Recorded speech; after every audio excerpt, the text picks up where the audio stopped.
ወደ ዕብራውያን ምዕራፍ 4 እንግዲህ ወደ ዕረፍቱ ለመግባት ተስፋ ገና ቀርቶልን ከሆነ ምናልባት ከናንተ ማንም የማይበቃ መስሎ እንዳይታይ እንፍራ።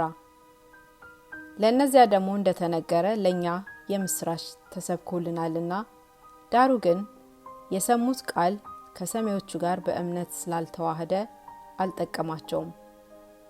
ስራው ዓለም ከተፈጠረ ጀምሮ ምንም እንኳን ቢፈጸም እንዲህ ወደ ዕረፍቴ አይገቡም ብዬ በቁጣዬ ማልሁ እንዳለ እኛስ ያመንን ወደ ዕረፍቱ እንገባለን።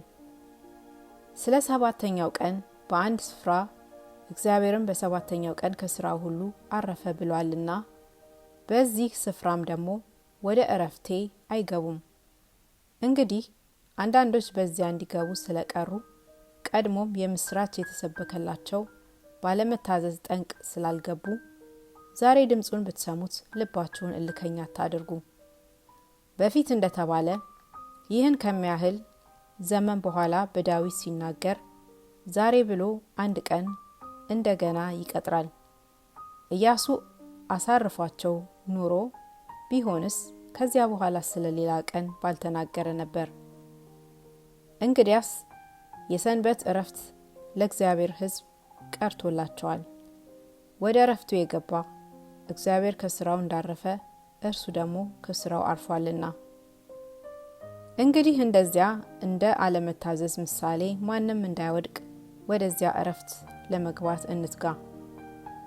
የእግዚአብሔር ቃል ሕያው ነውና የሚሰራም ሁለትም አፍ ካለው ሰይፍ ሁሉ ይልቅ የተሳለ ነው፣ ነፍስንም መንፈስንም ጅማትንና ቅልጥምንም እስኪለይ ድረስ ይወጋል፣ የልብን ስሜትና አሳብ ይመረምራል።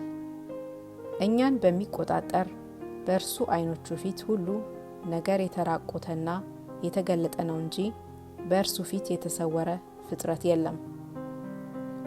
እንግዲህ በሰማያት አለፈ ትልቅ ሊቀ ካህናት የእግዚአብሔር ልጅ ኢየሱስ ስላለን ጸንተን ሃይማኖታችንን እንጠብቅ።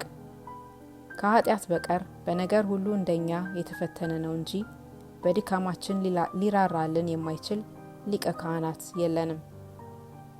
እንግዲህ ምሕረት እንድንቀበል በሚያስፈልገንም ጊዜ የሚረዳንን ጸጋ እንድናገኝ ወደ ጸጋው ዙፋን በእምነት እንቅረብ።